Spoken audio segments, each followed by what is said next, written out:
नमस्कार विद्यार्थी मित्रांनो. तर आज आपण पीवायक्यूच्या संघर्षाने मानवी रक्त आणि हृदय संस्था यांचा अभ्यास करणार आहोत. मिशन रँक एमपीएससी या चॅनलमध्ये आपल्या सर्वांचं स्वागत आहे. आता आपण सायन्सची सिरीज कंप्लीट करतोय. तर ह्याच्यामध्ये आपण मानवी रक्त आणि रक्त विसरण संस्था यांचा अभ्यास करत करत त्यांच्या पीवायक्यूचं विश्लेषण करूयात. चला पुढे जाऊयात. मानवी रक्ताची रचना आणि प्रमुख घटक. जसे की आपल्या सर्वांनाही माहिती आहे की ह्युमन ब्लड सर्क्युलेटरी सिस्टम मध्ये मानवी रक्त विसरण संस्थेमध्ये हृदय, रक्त आणि रक्तद्रव्य, पेशी घटक या सर्वांचा समावेश होतो. तर रक्तद्रव्य म्हणजेच प्लाझ्मा, ते आपल्या ज्या रक्तामध्ये प्लाझ्मा आणि रक्तद्रव्य हे दोन्ही घटक असतात. त्यामध्ये प्लाझ्माचे प्रमाण 55% आहे. तर रक्त गोठू न देणारा घटक म्हणजेच अँटीकॉग्युलंट, तर शरीरात रक्त गोठण्यापासून रोखण्यासाठी हेपॅरिन हे प्रथिन कार्य करते, जो की पीवायक्यू आहे. त्या तांबड्या रक्तपेशी आरबीसीस, ज्यांना इरेथ्रोसाइट सुद्धा म्हणतात, या पेशी मुख्यतः ऑक्सिजनचे वहन करतात. पांढरे रक्तपेशी आणि त्यांचे प्रकार. तर बॅसिफिल्स, लिम्फोसाइट्स, मोनोसाइट्स आणि इओसिनोफिल्स या सर्व पांढऱ्या रक्तपेशींचे प्रकार आहेत. निरोगी माणसाच्या रक्तामध्ये सर्व पांढऱ्या रक्तपेशींमध्ये बॅसिफिल्सचे प्रमाण सर्वात कमी म्हणजेच 0.5 to 1% असते.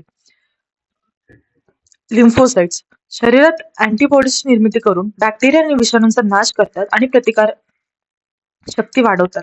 तर हे कार्य आहे लिम्फोसाइट्सचं. मोनोसाइट्स पांढऱ्या रक्तपेशींमध्ये आकाराने सर्वात मोठ्या असणाऱ्या पेशी जीवाणूंचे भक्षण करतात, म्हणजेच फायगोसाइटोसिस.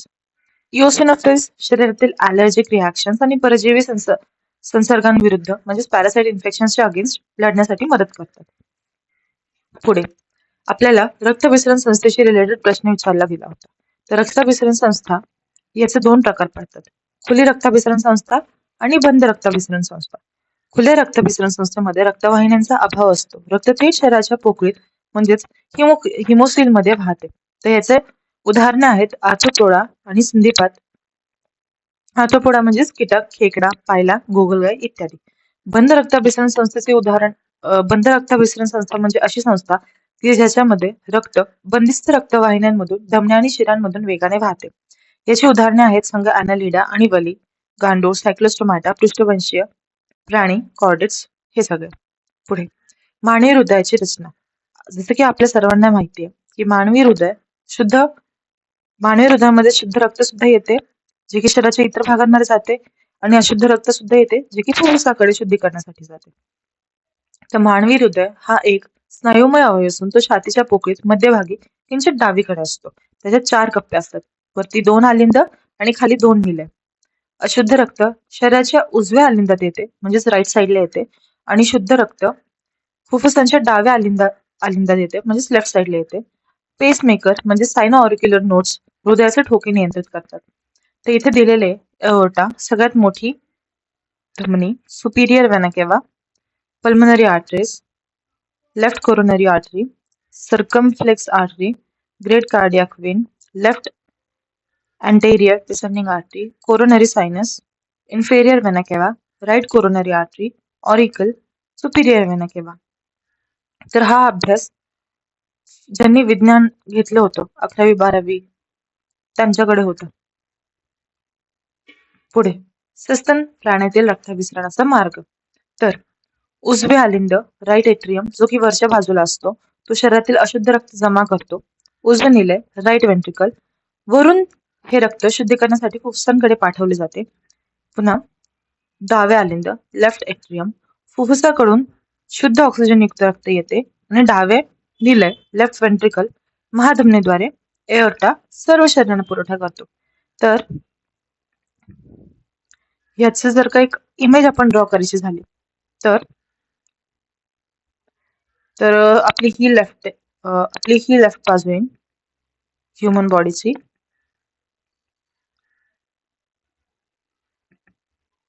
आणि ही राईट बाजू आहे. ठीक आहे. तर उजवे आलिंद म्हणजे राईट एट्रियम, हा वरचा भाग. इथून रक्त येऊन इथे खाली जाणार राईट वेंट्रिकल मध्ये. इथून तो फुफ्फुसांकडे जाणार शुद्धीकरणासाठी. तिथून शुद्ध झालेलं रक्त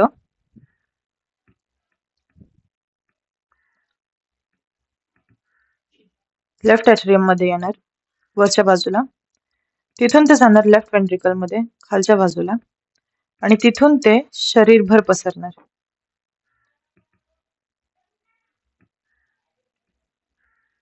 ठीक आहे. तर अशा पद्धतीने आपल्या हृदयाची रचना असते.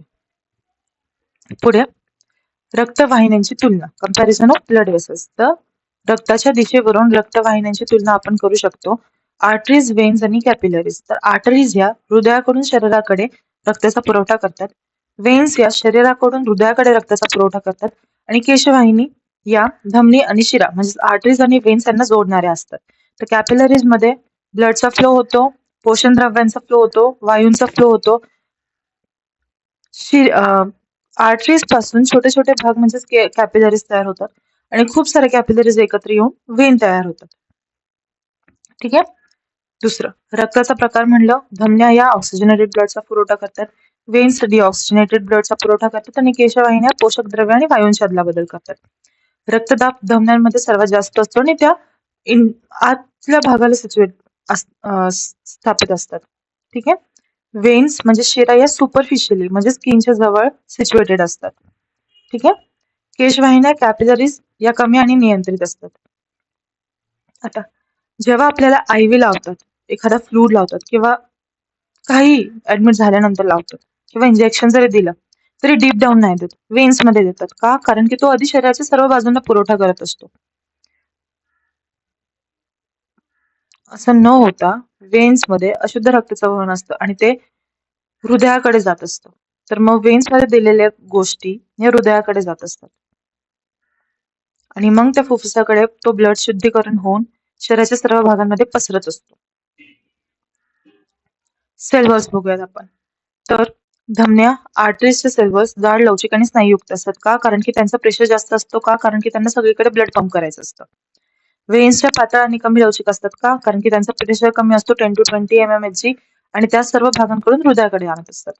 कॅपिलरीज अत्यंत पातळ असतात. एंडोथेलियमची एकच लेअर असते. वॉल्स, झडपा म्हणलं धमन्या आर्टरीजला असते. का? कारण की ते गुरुत्वाकर्षणाच्या दिशेनेच कार्य करत असतात आणि त्यांचा ब्लड रिव्हर्स येत नाही. शिरा, वेन्स मध्ये असतात. का? कारण की उलटा प्रवाह रोखण्यासाठी. का? कारण की ते गुरुत्वाकर्षणाच्या विरुद्ध दिशेने हृदयाकडे रक्ताचा पुरवठा करत असतात. केशवाहिन्यांना झडपा नसतात. पुढे इन्सुलिन आणि संप्रेरकाचे कार्य. हार्मोन्स. इन्सुलिन काय करतं? तर इन्सुलिन साखरेचं प्रमाण कमी करतं. तर इन्सुलिन रक्तातील साखरेचे प्रमाण कमी कसं करतं? तर पेशींद्वारे रक्तातील साखर शोषून घेणे, ग्लुकोजचे ग्लायकोजेनमध्ये रूपांतरण करणे, प्रथिन संश्लेषण म्हणजे प्रोटीन सिंथेसिस करून आणि चरबी साठवून वाढवणे. व्हॅसोप्रेसिन संप्रेरक आहे. तो रक्तातील पाण्याचे प्रमाण सामान्य पातळीपेक्षा कमी झाल्यास हे संप्रेरक स्त्रवते व मूत्रपिंडाद्वारे पाण्याचे पुनर्रिऑब्झर्प्शन घडवून आणते. रक्तदाब नियंत्रण. तर मूत्रपिंडातील रेनिन आणि अँटिओटेन्सिन यंत्रणा रक्तदाब नियंत्रित ठेवण्यास मदत करतात. पुढे मूत्रपिंडातील रक्ताभिसरण व गाळण कार्य. तर मानवी शरीरातील दोन्ही मूत्रपिंडांमधून दर मिनिटाला सुमारे 1 लिटर रक्त वाहते व गाळले जाते. तर क्रिएटिनिन हा स्नायूंच्या चयापचयातील टाकाऊ पदार्थ असून तो मूत्रपिंडाच्या कार्यक्षमतेचा महत्वाचा निर्देशांक आहे. म्हणजेच काय? तर आपल्या मूत्रातून क्रिएटिनिन बाहेर टाकला जातो.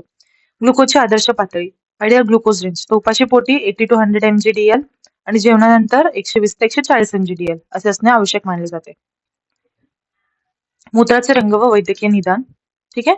तर रक्तसह मूत्र, ब्लड इन युरिन म्हणलं तर त्याला हिमॅच्युरिया म्हणतात. मूत्रमार्गात संसर्ग असणे, खडे किंवा मूत्रपिंडाला इजा झाल्याचे लक्षण आहे. रंगहीन किंवा फिकट, कलरलेस म्हणलं तर अतिप्रमाणात पाणी किंवा डायबिटीसचे लक्षण आहे. शरीरात पाण्याचे प्रमाण जास्त असणे किंवा मूत्राचे प्रमाण वाढणे. गळत पिवळा, डार्क येलो, डिहायड्रेशन, बिलिरुबिनचे स्त्रवणे, शरीरात पाण्याची कमतरता किंवा कावेळचे होणे लक्षण. हिरवट रंग म्हणलं ग्रीनिश युरिन तर स्युडोमोनास संसर्ग किंवा औषधांमुळे, विशिष्ट जीवाणूचा संसर्ग किंवा औषधांच्या प्रभावामुळे मूत्राचा रंग ग्रीनिश होऊ शकतो. प्राणी वर्गीकरण व अभिसरणाची वैशिष्ट्ये. तर मगर, सरपटणारे प्राणी रेप्टाइल्स मध्ये सामान्यतः 3 कप्प्यांचे हृदय असते, परंतु मगर हा अपवाद असून त्यात 4 कप्प्यांचे हृदय असते. अनियततापी प्रमाण. पोइकिलोथर्म्स. तर ज्या प्राण्याच्या शरीराचे तापमान बाह्य वातावरणाच्या तापमानानुसार बदलते, उदाहरणार्थ जलचर, उभयचर, सरपटणारे, त्यांचे हृदय सर्वात मोठे. तर जिराफचे हृदय ऍक्च्युली सर्वात मोठे आहेत, पण यांचे देवमासाचे हृदय सर्वात जड आहे 180 किलोचं. तर जिराफ कारण असं आहे की जिराफला ब्लड पंप त्याचा नेक थ्रू ब्रेनला करावा लागतो, जो की उंचीवरती असतो, जे की गुरुत्वाकर्षणाच्या विरुद्ध दिशेने आहे. त्याच्यामुळे रक्तातील पेशी व घटकांचे शेकडा प्रमाण. प्लाझ्माचे प्रमाण आहे 55%, तांबड्या रक्तपेशी 44% आहेत, पांढऱ्या पेशी आणि प्लेटलेट्स 1% आहेत, WBCs मधील बॅसोफिल्स 0.5 to 1% आहेत. पुढे रक्तातील मुख्य घटक म्हणजे ब्लड कंपोनंट्स म्हणलं तर रक्तद्रव्यामध्ये आपल्याला 55% प्लाझ्मा सापडतो, जो की फिकट पिवळसर रंगाचा अल्कली मीडियम असतो. तर तो अल्कली कशामुळे असतो? तो कार्बोनेटच्या प्रेझेन्स असल्यामुळे. तर बायकार्बोनेट जे ब्लड मध्ये असतात, कार्बन डायऑक्साईडचं जास्तीत जास्त वहन ते घडवून आणतात. त्यांच्यामुळं रक्ताला अल्कली गुणधर्म प्राप्त झालेला असतो. तर त्या प्लाझ्मामध्ये 90% पाणी, 7% प्रथिने, 3% असेंद्रिय घटक असतात. प्लाझ्मा प्रोटीन्स म्हणलं तो ग्लोब्युलिन जे की प्रतिद्रव्य तयार करते आणि प्रतिकार क्षमता वाढवते. अल्ब्युमिन शरीरातील पाण्याचा समतोल राखून ठेवते. प्रोथ्रोम्बिन आणि फायब्रिनोजन हे जे घटक आहेत ते रक्त ओढण्याच्या प्रक्रियेमध्ये मदत करतात. रक्ताचे गुणधर्म म्हणलं तर मानवी शरीराच्या वजनाच्या 8% प्रमाण हे रक्ताचं असते. पीएच मूल्य म्हणलं तर 7.35 ते 7.45. किंचित अल्कली का? कारण की आपण पाहिलं कार्बोनेटच्या प्रेझेन्समुळे. आणि मानवात सुमारे 5 लिटर रक्त असते. तर हे आपण पाहिले PYQशी रिलेटेड पॉइंट्स. आता आपण एकदा चॅप्टरचं रिव्हिजन करूयात. तर आता आपण मानवी रक्ताभिसरण संस्थेचं एकदा रिव्हिजन करूयात. तर याच्यामध्ये पहिला पॉइंट हा आहे की रक्ताभिसरण संस्थेचा शोध सर विल्यम हार्वे यांनी लावला. रक्ताभिसरण संस्थेचे 2 प्रकार पडतात, खुली रक्ताभिसरण संस्था आणि बंद रक्ताभिसरण संस्था. खुल्या रक्ताभिसरण संस्थेमध्ये विशिष्ट अशा रक्तवाहिन्या नसतात ज्या की शुद्ध आणि अशुद्ध रक्ताचे वहन करतात. तर बंद रक्ताभिसरण संस्थेमध्ये विशिष्ट अशा रक्तवाहिन्या असतात ज्या की शुद्ध आणि अशुद्ध रक्ताचे वहन करतात आणि ते एकत्र मिसळू देत नाहीत. ठीक आहे. संघ मोलस्का, संघ आर्थ्रोपोडा, उदाहरणार्थ झुरळ, गोगलगाय, विंचू, खेकडा हे खुल्या रक्ताभिसरण संस्थेचे उदाहरणे आहेत. आणि यातील महत्वाचा अपवाद म्हणजे ऑक्टोपस आणि स्क्विड हे संघ मोलस्कामध्ये जरी येत असतील तरी त्यांच्यामध्ये बंद प्रकारची रक्ताभिसरण संस्था आढळते. मानवी शरीरातील बंद रक्ताभिसरण संस्था. मानवी रक्ताभिसरण संस्थेचे मुख्य 3 घटक आहेत: रक्तवाहिन्या, रक्त आणि हृदय. रक्तवाहिन्या या शरीरभर पसरलेल्या आहेत, जे रक्ताचे वहन करतात. रक्तामध्ये पोषक द्रव्य आणि वायूंचे वहन करणारी द्रव ऊती असते. हृदय संपूर्ण शरीराला रक्ताचा पुरवठा करणारा पंपीय स्नायू आहे, जो की इनव्हॉलंटरी ऑर्गन आहे, जो स्वतः अनैच्छिकरित्या पंप करत राहतो, ज्याच्यावरती ब्रेनचा, आपल्या मेंदूचा कंट्रोल नाही. मानवामध्ये ऑक्सिजनेटेड आणि डिऑक्सिजनेटेड रक्त कधीही एकत्र मिसळत नाही. मानवी हृदयाची रचना ऐच्छिक नियंत्रण नसलेला इनव्हॉलंटरी आणि स्वतःहून आकुंचन पावणारा मायोजेनिक पंप स्नायू. स्थान आणि वजन म्हणलं तर दोन्ही फुफ्फुसांमध्ये वजन सुमारे 360 ग्राम असते, जो की थोरॅसिक केज मध्ये असतो. ठीक आहे. थोरॅसिक केज कशाला म्हणतात? तर आपले जे फुफ्फुस ज्याच्यामध्ये आहेत, भरगड्या, छातीच्या भरगड्या जे काही आहेत आपल्या, ते थोरॅसिक आहेत. त्यांचा जो पिंजरा आहे त्याला थोरॅसिक केज म्हणतात. त्यात 2 आलिंद म्हणजे एट्रिया आणि 2 वेंट्रिकल्स म्हणजे नेल्या असतात. तर प्राण्यांचे हृदयाचे कप्पे म्हणले तर माशांमध्ये 2 आहेत, उभयचर सरपटणाऱ्या प्राण्यांमध्ये 3 कप्पे आहेत, प्राणी आणि सस्तन पक्षी आणि सस्तन प्राण्यांमध्ये 4 कप्पे आहेत. पुढे रक्तवाहिन्यांची तुलना. तर जसं की आपण मागे सुद्धा पाहिलं, रक्तवाहिन्यांची तुलना सेम दिलं इथं. रक्तवाहिन्यांचा प्रवाह आणि क्रम म्हणलं तर महाधमनी, एओर्टा मधून धमनिका, आर्टेरिओल शुद्ध रक्ताचे वहन करतात. पुन्हा केशवाहिनी, कॅपिलरीज शुद्ध रक्ताचे वहन करतात, अशुद्ध रक्त घेऊन येतात. शिरिका व्हॅन्युल्सला मिळतात आणि महाशिरा वेना केव्याला अशुद्ध रक्ताचा पुरवठा करतात. तर याच्यामध्ये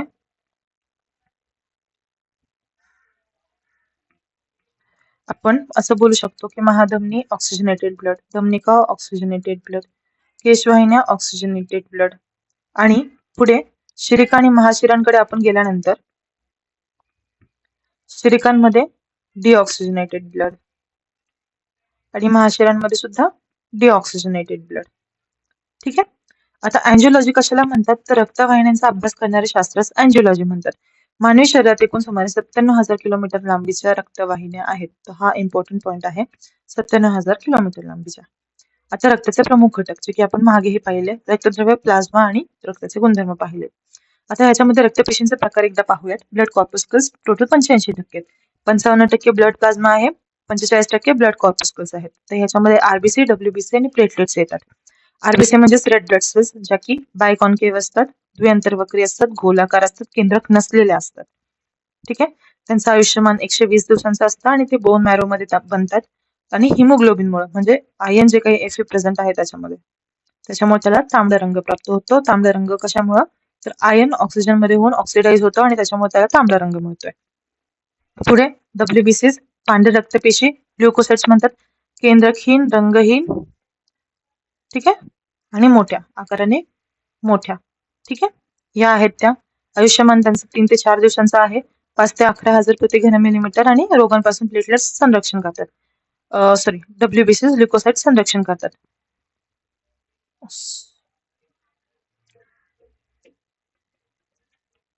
एकच सेकंड, इकडे आपली चूक झाली.